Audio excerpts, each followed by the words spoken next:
নমস্কাৰ ৰাইজসকল, অসমীয়া ৰাইজ, অসমৰ সমূহ বাসিন্দা। কথা এটা ক'ব খুজিছোঁ আৰু আজি কমেই মানে অসহ্য হৈ গৈছে। এই জুবিন দা ঢুকাল, জুবিন দাৰ ঘনীয়েকজনীক লৈ, গৰিমা বাইদেউক লৈ কিছুমান ইমান ধৰণৰ বিভিন্ন ধৰণৰ কটু মন্তব্য কৰি আছে। মানুহজনীক চাহাৰা দিব লাগে নে নাই? মানুহজনীক জীয়াই থকাৰ কাৰণে চাহাৰা দিব লাগে? চান্স পাই একদম চবে কুঠাৰ মাৰাত লাগি গৈছে। কৰবাৰ পৰা কেইখনমান ফটো আনিছে, আনি পেলাই সেইকেইখন লগাই দিছে, দি পেলাই বিভিন্ন ধৰণৰ জোৰা টাপলি মৰা কথা কৈ একোটা নিউজ বনাইছে। আৱেগ সৃষ্টি কৰি ভিউজ আৰু লাইক পোৱাৰ কাৰণে, কমেণ্ট পোৱাৰ কাৰণে এইবিলাক কৰি খাইছে। একদম সঁচা কথা। আপোনালোক প্ৰত্যেকে চোৰাংচোৱা নেকি যিবিলাকে এইবিলাকে কৰিছে? আপোনালোকে জানে নেকি? প্ৰমাণ আছে নেকি? এডিট কৰি পেলাই ফটো এখন দি মানুহজনীক ইমান মানসিকভাৱে কিয় দুৰ্বল কৰিছে আপোনালোকে? আপোনালোক অসমীয়া মানুহ নহয় নেকি? আপোনালোক অসমৰ বাসিন্দা। আপোনালোকে জুবিন গাৰ্গক তেনেহ'লে কি ভাল পায়? জুবিন গাৰ্গৰ প্ৰতি আপোনালোকৰ ভাল পোৱা কৃত্ৰিম দেখাবৰ কাৰণে, নহ'লে খালি নিজৰ ভিউজ বনোৱাৰ কাৰণে তেখেতৰ সহধৰ্মিনীক আপোনালোকে ইমানখিনি ক'ব পাৰেনে?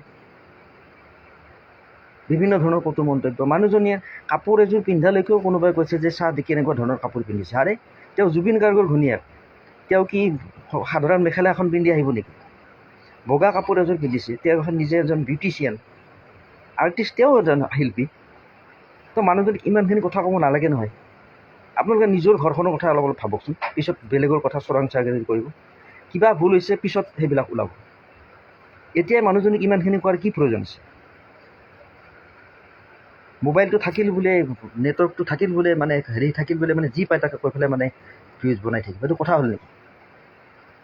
অকণমান নিজৰ বিবেচনা মগজু সোধক, সুধি পেলাই মন্তব্যবিলাক দিব। সেই মানুহজনীক সহায় কৰিব লাগে নে তলত পেলাই দিব লাগে, কুঠাৰ মাৰি কঁপিয়াই পেলাব লাগে? এইবিলাক কথা নেকি? ইমান নিজৰ প্ৰত্যেকে একোটা বিজ্ঞ, প্ৰত্যেকে বিশ্লেষক, প্ৰত্যেকে সমালোচক, প্ৰত্যেকে বুদ্ধিজীৱী, ইমান জানে। আমিওতো ভাল পাওঁ, জুবিন গাৰ্গক আমিও ভাল পাওঁ। এইবিলাক কথা যেনেকৈ তেনেকৈ মানুহক মানসিকভাৱে হাৰাশাস্তি কৰাৰ কোনো প্ৰয়োজন নাই। এইবিলাক অতি বেয়া ধৰণৰ কথা এইবিলাক। আৰু আজি কৈ দিলোঁ, কাৰণ দেখি আছোঁ এইকেইদিন সেই মানুহজনে কিমানখিনি কৈ আছে। নিজৰ মানৱীয় সত্তাক সুধিব, নিজৰ ভিতৰৰ মানুহজনক প্ৰশ্ন কৰিব, মগজুক সুধিব, তাৰপিছত মন্তব্য দিব। কাৰোবাক দুই এষাৰ মন্তব্য দি পেলাই কাৰোবাক মানসিকভাৱে হাৰাশাস্তি কৰাটো ক্ৰেডিট নহয়, পাৰদৰ্শিতা নহয়, মূৰ্খামি হয়। যিবিলাকে এইবিলাক কাণ্ড কৰিছে তেওঁলোকে অনুভৱ কৰক। আৰু মই তেওঁলোকক কৈছোঁ, ডাইৰেক্ট কৈছোঁ, কোনো ধৰণৰ ইয়াত লুকাচুৰি নাই। যোনে যোনে বুজিব লাগে বুজিব। আজি আৱেগত কৈছোঁ আজি। আৰু জুবিন দাকটো আজিৰ পৰা দেখা নাপাওঁ। আজিতো তেওঁ পঞ্চভূতত বিলীন হৈ যাব। গতিকে এইবিলাক মানুহজনীক আপোনালোকে এইবিলাক কৰি নাথাকিব। আৱেগত জৰ্জৰিত, দুখত জৰ্জৰিত হৈ আছে মানুহজন। গতিকে এইবিলাক নকৰিব। সমালোচনা কৰিবৰ কাৰণে দুটা বাক্য, এখন মুখ, এটা মোবাইল বা এটা কলম থাকিল বুলি আপোনালোকে যিকোনো কথা কৈ লিখি দেখাই দিব, এইবিলাক গ্ৰহণযোগ্য নহয়। আমাৰ সমাজখন ভাঙি যাব। আপোনালোকে সংসাৰ ভাঙাৰ